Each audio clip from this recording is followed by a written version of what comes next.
자, 오늘은 에스라 2장 전체를 강의하도록 하겠습니다. 지난주에 앞서 살펴보았던 에스라 1장에서는 바빌로니아 제국을 굴복시킨 이 페르시아의 고레스 왕이 친히 조서를 내려서 바빌로니아로 끌려갔던 옛 남유다의 백성들을 약속의 땅, 가나안 땅으로 귀환시켰다는 내용이 나왔었습니다.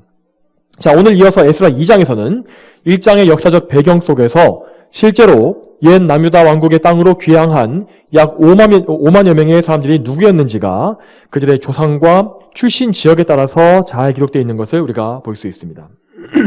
자, 그런데 우리는 성경을 읽는 중에 특히 구약에서 오늘 본문과 같이 이렇게 사람들의 계보와 숫자들의 이 등에 대한 기록들이 그냥 길게 쭉 이어지는 것을 보게 되면은 이런 것들은 그냥 빠르게 읽어버리고 그 장을 넘겨버리는 경우가 대부분입니다.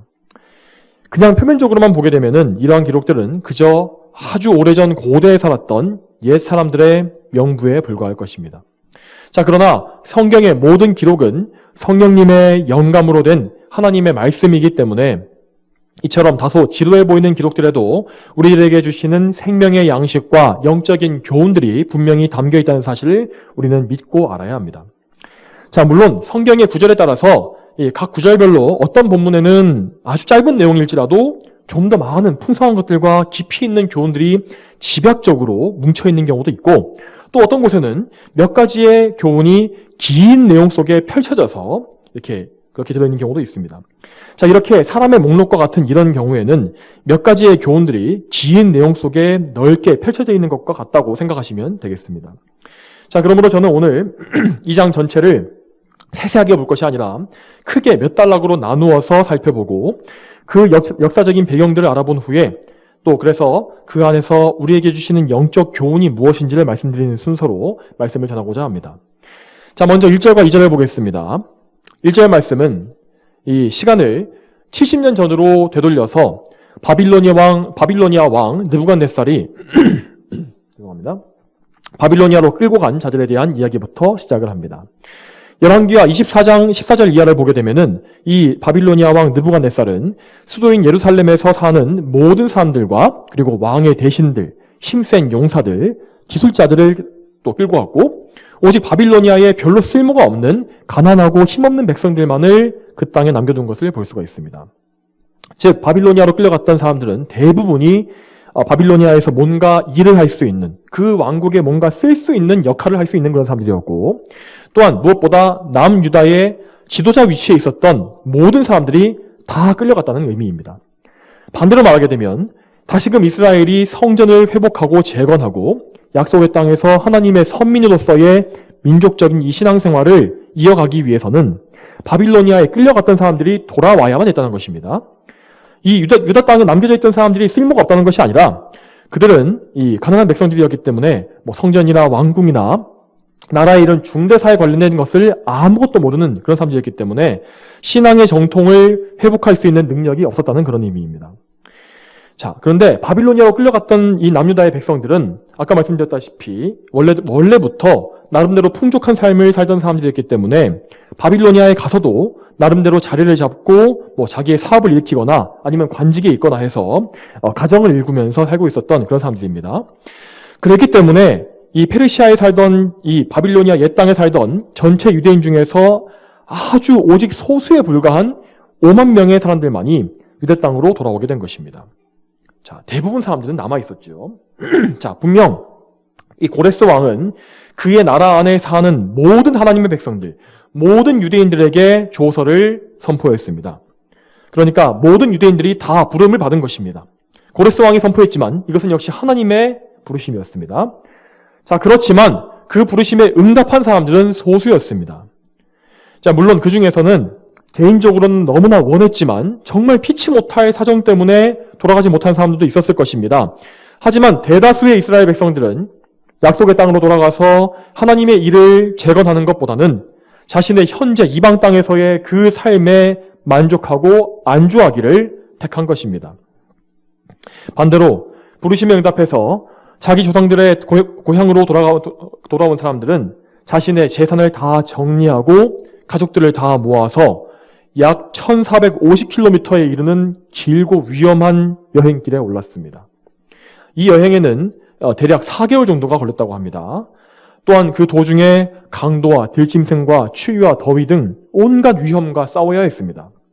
그럼에도 불구하고 이들이 이러한 것들을 감수할 수 있었던 이유는 그들에게 믿음이 있었기 때문이기도 하지만 무엇보다 근본적인 이유는 그들의 하나님께서 거역할 수 없는 부르심으로 그들을 이끄셨기 때문입니다. 이처럼 우리 성도들도 우리의 삶 가운데 하나님의 거역할 수 없는 부르심을 받을 때가 있습니다. 그럴 때 우리는 하나님 말씀을 거역할 것이 아니라 우리의 것들을 생각할 것이 아니라 성경에 나와 있는 약속을 기억하고 우리 신앙의 선조들이 보여줬던 용감한 믿음을 돌이켜 볼 수 있어야 합니다. 하나님께서는 그럴 때에 그분의 부르심에 순종하여 자신의 삶을 그분께 맡기는 사람들을 크게 기뻐하시며 또한 귀히 여기십니다. 이 말씀을 듣는 모든 분들이 이와 같은 믿음을 다 소유하시길 소망합니다. 자, 이제 이어서 2절을 보겠습니다. 여기에는 이 귀환했던 백성들의 지도자들이 누군지 나옵니다.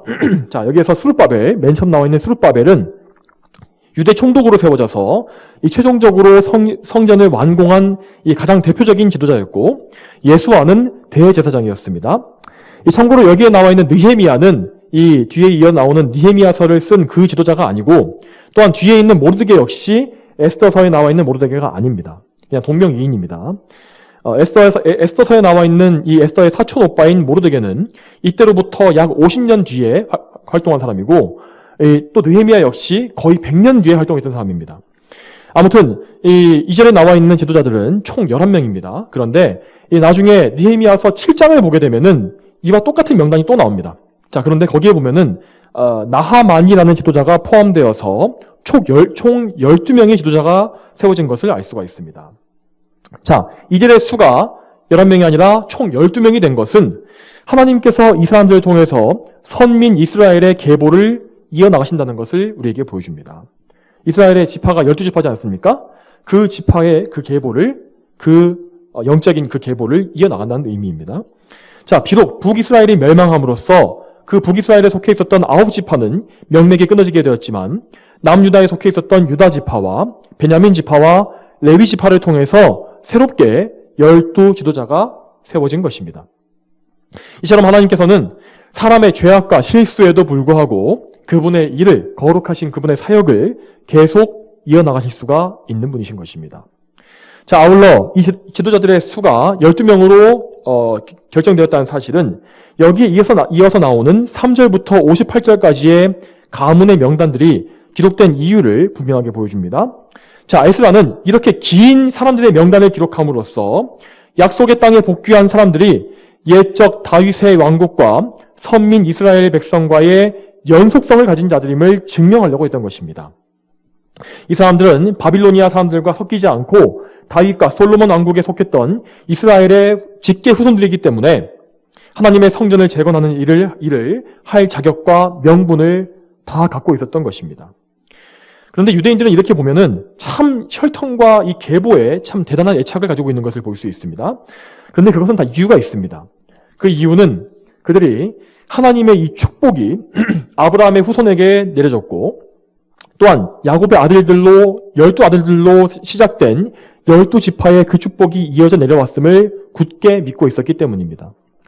실제로 하나님께서는 구약시대 내내 그분의 백성으로서 누리는 축복을 대부분 이 이스라엘 백성에게만 제한적으로 허락하셨습니다. 물론 그 중에서도 하나님께서는 그분의 구원을 오직 이스라엘 안에만 이렇게 제한하신 것이 아니라 많은 이방인들을 이스라엘에 합류시켜 주신 바가 있습니다. 그렇지만 하나님께서는 그분의 아들 예수님을 보내시기 전까지, 그 약속의 때가 오기 전까지는 이스라엘이라는 이 국가와 한 민족을 통해서 그분의 구속사를 이어가시고 보존하셨고, 그분의 말씀과 구원의 복음을 보호하시고 발전시켜 가신 것이 분명한 또한 사실입니다. 자, 이러한 배경 속에서 귀환했던 백성의 지도자로 세워진 12사람들은 자, 귀환한 모든 백성들에 대해서 그들의 조상 야곱에게서 이어지는 혈통적인 정당성을 확인하는 작업을 거쳤습니다. 자, 그들은 각 사람을 가문별로 모아서 계보를 확인했고, 그렇게 확인된 결과가 다음으로 이어져 있는 3절부터 58절까지에 다 나와 있는 것입니다. 참고로 아까 말씀드렸다시피 이 명단은 느헤미야 7장에도 기록되어 있습니다. 느헤미야는 이 3차로 귀환했던 백성들의 지도자로서 유대의 총독으로 부임해서 예루살렘 성벽을 재건했는데, 자, 그러던 중에서 100년 전에 1차로 귀환한 이 에스라에서의 2장에 나와 있는 이 사람들의 명단을 발견해서 느헤미야 7장에도 그것을 또 기록한 것입니다.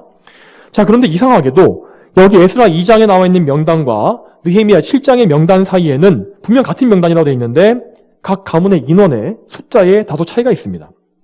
자, 그래서 이 성경의 무호성이나 영감성을 부인하는 그런 사람들은 이렇게 기록이 다른 것을 두고서 성경이 오류로 가득한 책이라고 공격하기도 합니다.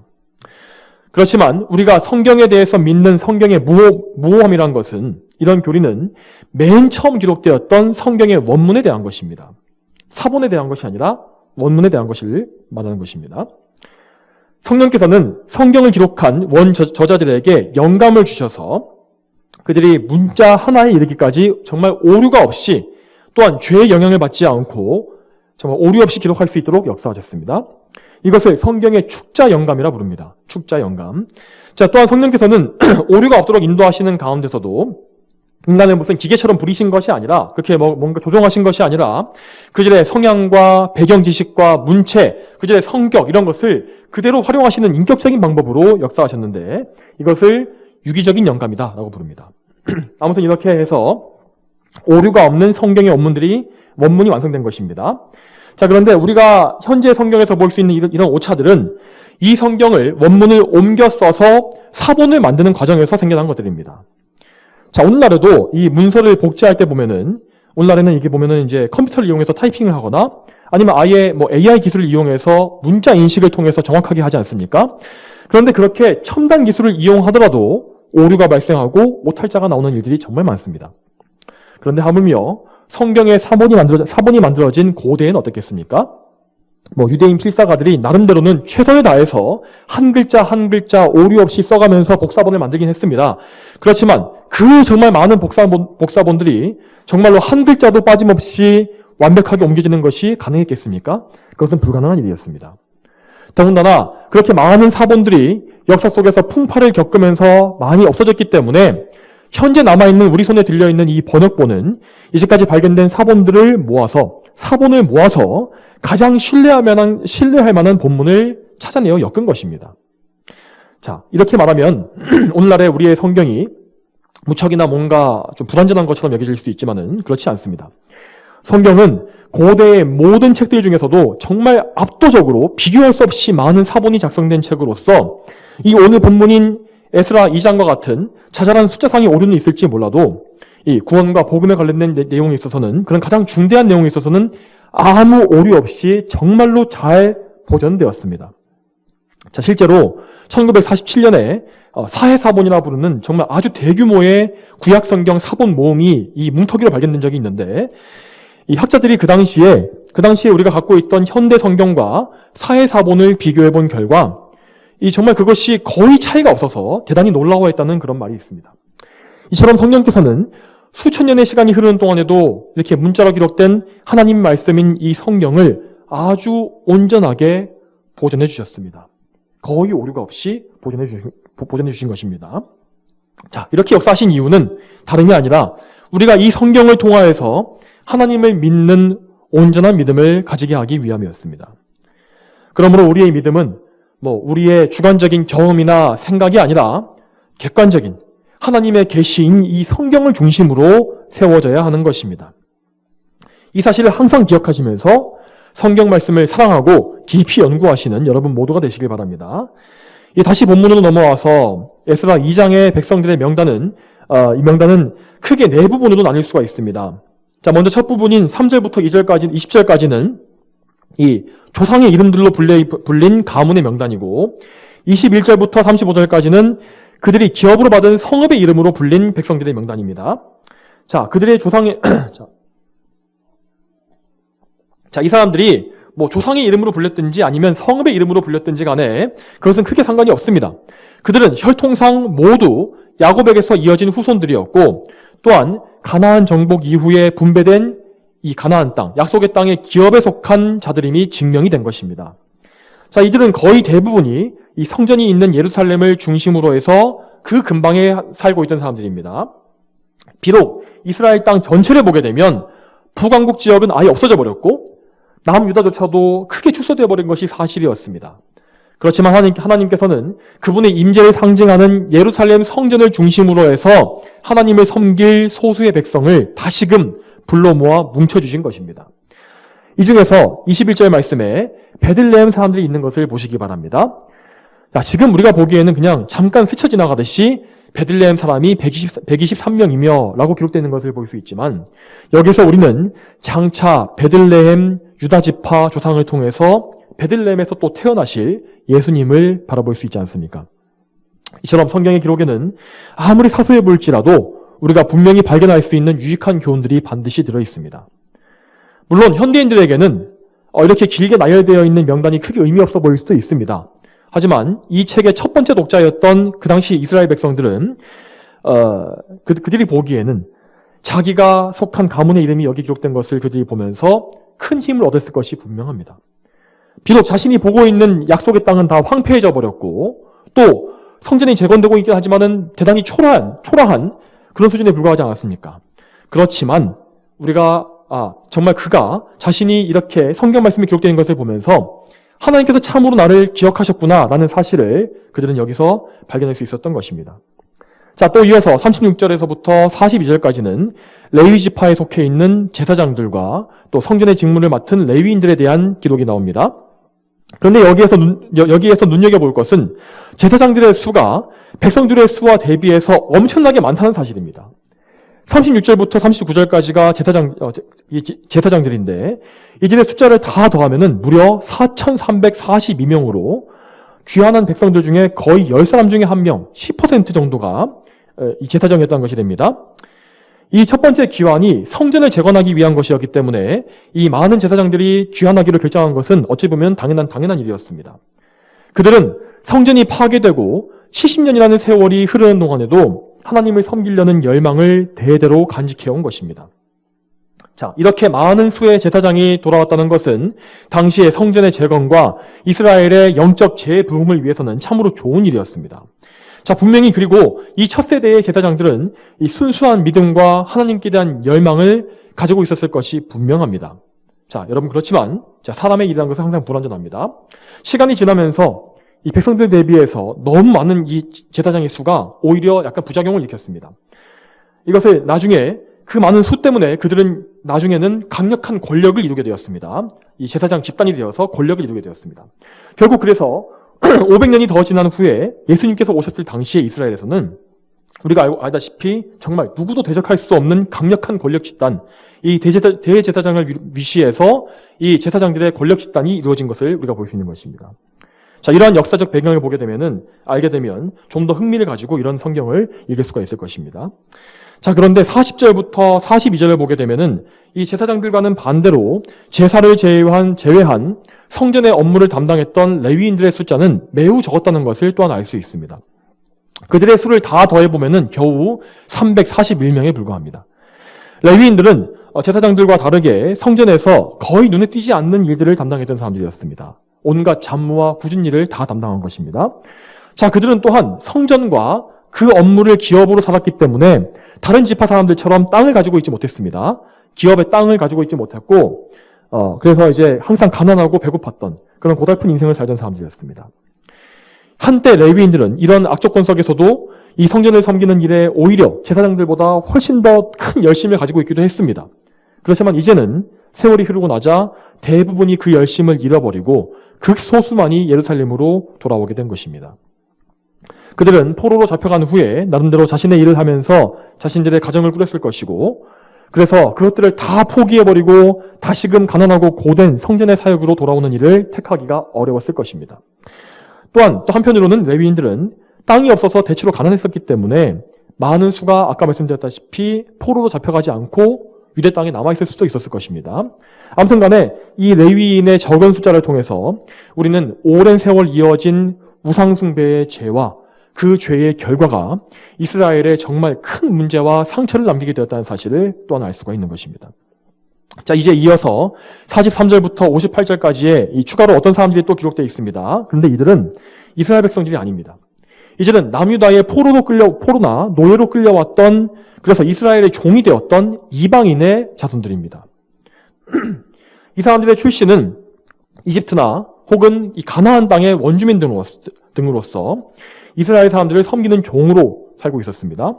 자, 그래서 그 조상들의 이름도 보게 되면은 뭔가 거창한 뜻이 있는 이름들이 아니라 마치 우리나라에서 종들을 과거에 뭐 돌쇠나 개똥이처럼 불렀던 것처럼 천한 신분을 그대로 나타내는 그런 이름들을 다 갖고 있습니다. 자, 근데 여기서 중요한 것은 하나님께서 이렇게 비천한 이방인 노예들을 이스라엘 백성들과 함께 약속의 땅으로 불러주셨다는 사실입니다. 신정국가였던 영광스러운 이스라엘은 다 망했고 하나님의 백성은 멀리 이방 땅으로 다 흩어졌습니다. 그렇지만 하나님께서는 오히려 수많은 이방인의 무리가 그분의 백성에 합류하도록 문을 열어주신 것입니다. 예수님께서 성육신하실 약속의 때가 가까워올수록 그 문은 점차 더 크게 열리는 것을 볼 수 있습니다.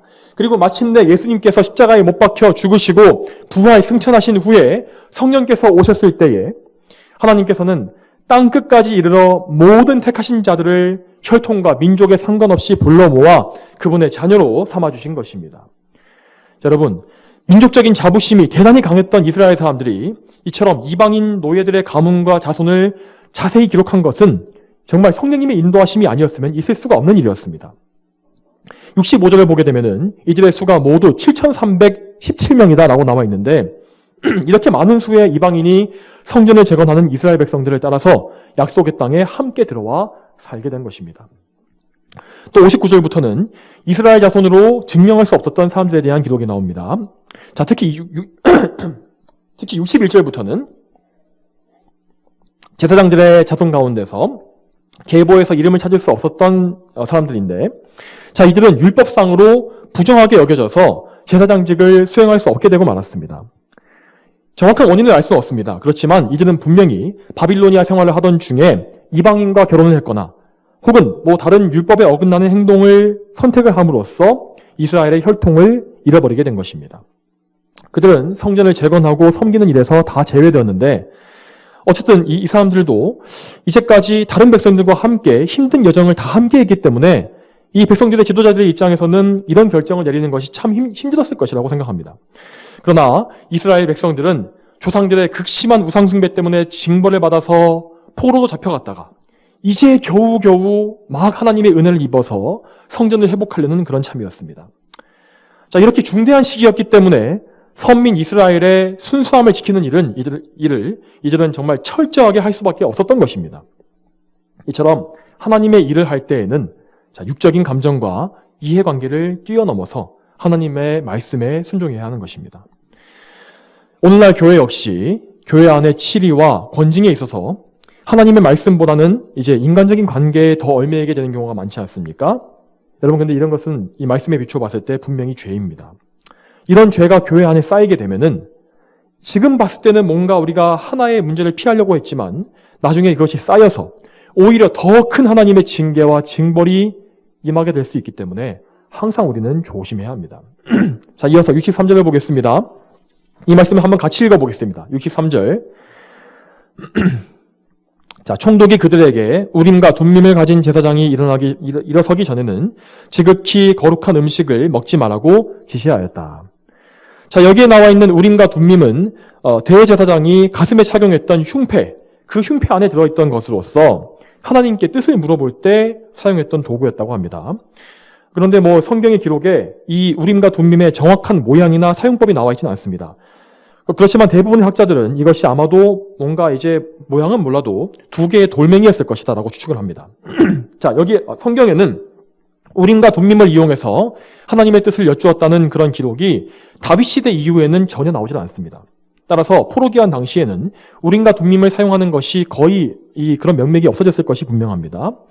그러므로 이 63절의 말씀은 하나님의 뜻을 알 수 있는 영적 권위를 가진 제사장이 일어나서 그들에 대한 처분을 하나님께 직접 여쭤보기 전까지는 그들을 제사장직에서 제외해야 한다라는 의미로 보면 되겠습니다. 자, 이어서 64절과 65절에는 회중의 수가 그 숫자가 다시 한번 정리가 되고 심지어 그들이 가져온 가축의 수까지도 정확하게 다 나와 있는 것을 볼 수 있습니다. 이러한 자세한 기록들은 약속의 땅에 귀환한 이 이스라엘 백성들이 자신들의 일에 얼마나 신중하게 임했는지를 보여주는 것들입니다. 68절과 69절은 이 족장들이 성전을 세우기 위해서 헌물을 드린 사건을 보여주고 있습니다. 자, 이들이 바친 금 6만 1,000다릿과 은 5천만에는 오늘날 단위로 환산하게 되면은 금이 500에서 한 600kg 정도 되고, 자, 은은 약 2,700kg, 그러니까 2.7톤 정도 된 것을 알 수 있습니다. 이것은 결코 적은 양이 아니지요. 자, 물론 이 정도도 엄청나게 많은 양입니다. 그렇지만 다윗 왕 당시에 성전을 위해서 바쳤던 어마어마한 헌물에 비교하면은 정말 너무나 초라하고 작은 양에 불과했습니다. 역대상 22장의 기록을 보게 되면은 다윗이 준비한 것이 이 금만 해도 10만 달란트다라고 나와 있는데, 자, 이는 10만 달란트는 3,400톤에 달하는, 킬로그램 아니고 3,400톤에 달하는 정말 어마어마한 양이었습니다. 이처럼 자, 비교해 보면은 죄악의 결과로 인해서 이스라엘은 정말 모든 면에서 물적인 면이든지 영적인 면이든지 모든 면에서 다 크게 위축되었습니다. 그렇지만 하나님께서는 이 족장들이 바친 것을 결코 멸시하지 않으셨습니다. 하나님께서는 그들이 그 전을 위한 예물을 즐거이 바쳤다라고 말씀하십니다. 이 사람의 중심을 보시는 하나님께서 그들이 즐거운 마음으로 바친 것을 다 알고 계셨고 보고 계셨고, 그들의 선한 행위와 그들의 마음을 여기에 기록하심으로써 대대손손 칭찬과 영광을 얻게 하신 것입니다. 자, 이제 마지막으로 70절을 보겠습니다. 제사장들과 레위 사람들과 백성 가운데 일부의 노래하는 사람들과 문지기들과 느디님 사람들이 각자 자기 성읍에 살았고 모든 이스라엘 사람도 각자 자기 성읍에 살았다. 자, 이 구절로서 모든 백성들의 계수와 정착이 마무리된 것을 볼 수 있습니다. 자, 그들은 어쨌든 간에 자신들이 흩어져 살고 있었던 이방 땅을 다 버리고 하나님께서 주신 그 원래의 기업으로 돌아왔고, 하나님께서는 그들이 각자 자기 성읍에 살았다라고 분명히 말씀하십니다. 자, 근데 여기서도 하나님께서는 느디님 사람들을 언급하십니다. 그런데 이들은 아까 말씀드렸던 이방인 노예들의 후손을 말씀하시는 것입니다. 자, 그 느디님 사람들도 역시 각자 자기 성읍에 들어가 살았다고 말씀하시는 것을 보시기 바랍니다. 하나님께서 이 이방인들에게 약속의 땅에서도 그들의 살 곳을 허락하신 것입니다. 이처럼 하나님께서는 복음과 구원의 문을 활짝 열어주셨고, 저와 여러분같이 원래 복음에 있어서 외인이었던 이방인들도 불러 모아서 천국의 유업을 허락하셨습니다. 우리 예수님께서 지금도 천국에 올라가셔서 천국에서 우리가 거할 곳을 준비하신다라고 말씀하셨습니다. 그리고 그 거처가 모두 마련되는 날에 예수님은 다시 오실 것이고 우리를 하늘로 들어 올리셔서 그분께서 계시는 곳에 거하게 하실 것이라고 또한 약속하셨습니다. 그날이 오게 되면 우리들은 역시 천국에 올라가서 각자 우리의 거처를 받게 되고 그곳에서 영원한 안식을 누리면서 기쁨과 즐거움 가운데 살게 될 것입니다. 자, 이제 오늘 말씀을 통해서 우리가 얻을 수 있는 교훈에 대해서 마지막으로 말씀드리고 설교를 마무리하겠습니다. 성도 여러분, 오늘 본문은 이스라엘 백성들이 정말 용기 있는 믿음을 가지고 약속의 땅에 돌아왔던 비장한 이야기를 다루고 있습니다. 자, 그렇지만 그들은 이런 비장한 분위기에도 불구하고 뭔가 전쟁에 승리한 개선장군처럼 화려하게 돌아온 것이 아니었습니다. 그들은 예전에 다윗과 솔로몬의 영광을 생각해 보면은 정말 너무나 초라하고 무력한 모습이었습니다. 왜 그랬습니까? 그들과 그들의 조상이 하나님 앞에 죄를 지었기 때문입니다. 하나님께서는 수백 년의 시간 동안 수없이 많은 선지자들을 보내셔서 그들에게 회개를 선포하셨지만은 이스라엘 백성은 그 말씀을 거역하고 끊임없이 하나님을 배반하고 선지자들을 박해하고 또한 죽였습니다. 그 엄청난 죄의 결과로 그 죄가 쌓인 결과 이스라엘 백성은 이방 민족의 노예가 되었고 이처럼 정말 초라하게 쪼그라들어서 겨우겨우 고향에 기환하는 그런 신세가 된 것입니다. 여러분, 이처럼 이 죄라는 것은 우리 모두에게 정말로 큰 상처와 비참함을 가져옵니다. 죄를 회개하기만 하면 분명히 죄는 용서받을 것입니다. 우리가 죄를 회개하면 결코 구원과 천국의 영광을 잃어버리지는 않을 것입니다. 그러나 죄의 그 흔적과 기억은 평생에 남게 될 것입니다. 특히나 그 죄가 깊은 죄이고 오래된 죄이고 더 큰 죄라면 정말로 그 기억은 오래가게 될 것입니다. 그 죄의 쓴 열매는 우리에게 영적 육적으로 큰 불이익과 해를 가져올 것이고, 그것에서 회복되었다고 해도 마귀가 계속해서 우리가 약해질 때마다 그 죄의 기억을 끄집어내어서 우리를 괴롭히게 될 것입니다. 그렇기 때문에 우리는 하나님 말씀에 순종함으로써 모든 죄를 다 멀리해야 합니다. 아예 처음부터 죄의 싹을 잘라버려야 합니다. 그 죄가 뿌리를 내리고 잎이 나고 나무가 되어서 뭔가 악취나는 그 부패한 열매들을 맺기 전에 우리는 그 죄의 싹을 하나님의 거룩한 말씀으로 말려 죽여야 하는 것입니다. 우리는 또한 우리 자신뿐만 아니라 우리의 자녀들을 그렇게 가르쳐야 합니다. 하나님의 말씀을 계속해서 들려주고 그들이 죄인이며 예수 그리스도를 통해 주시는 구원의 은혜가 필요하다는 사실을, 십자가의 보혈이 필요하다는 사실을 항상 상기시켜 주어야 합니다. 이 세상과 이 세상에 속한 것들이 얼마나 악하고 허망한지, 또한 그 세상에 빠졌을 때에 우리가 얼마나 비참한 결과에 빠지게 되는지를 계속해서 그들에게 가르쳐 주어야 하는 것입니다. 그리고 반대로 이 세상의 것과 비교할 수 없는 놀라운 하늘의 복, 속죄와 구원과 또한 영원한 의와 자녀됨의 축복, 그리고 천국의 영화에 대해서 계속해서 우리의 자녀들에게 교육시키고 알려줘야 하는 것입니다. 이렇게 함으로써 우리는 우리와 우리의 자녀들을 말씀으로 지키고 우리의 가정과 가문을 대대손손 믿음의 가문으로 세워갈 수가 있는 것입니다. 또한 여러분, 하나님께서는 그분의 뜻을 항상 이루어 가신다는 것을 기억하시기 바랍니다. 오늘 말씀에서도 우리는 하나님께서 그분의 구속사를 어떻게 이루어 가시는지를 볼 수 있지 않습니까? 죄인을 회복시키고 잿더미 가운데서도 예수 그리스도의 계보가 이어가게 하시는 하나님의 그 크신 능력을 보시기 바랍니다. 그러므로 우리는 항상 이 크신 하나님 안에 있어야 합니다. 오늘 말씀에서 정말 이스라엘 백성들이 그러했던 것처럼 하나님의 말씀을 중심으로 해서 그분의 계명에 따라서 하나님의 거룩한 백성으로 우리는 살아야 하는 것입니다. 여러분, 앞으로도 에스라서의 말씀을 계속해서 강론할 것입니다. 이 말씀을 통하여서 우리 모두가 하나님의 뜻을 배우고 알아서 그 말씀에 철저히 순종하게 되는 그런 놀라운 은혜를 누리게 되기를 소망합니다. 다 함께 기도하겠습니다. 거룩하신 아버지 하나님, 오늘도 하나님의 은혜 가운데 이렇게 말씀을 선포하고 듣게 해주심에 감사드립니다. 하나님 아버지, 저희는 참으로 이스라엘 백성들이 원래 그랬던 것처럼 죄 가운데 살던 자들이고 약속에 대해서 외인이고 이방인과 같이 버림받은 그런 자들이었음을 저희는 기억합니다. 주여, 그렇지만 저희가 하나님의 은혜로 말미암아 하나님의 거역할 수 없는 은혜, 그 부르심으로 저희가 부르심을 받았고 빛 가운데로 거하게 됐음을 고백합니다.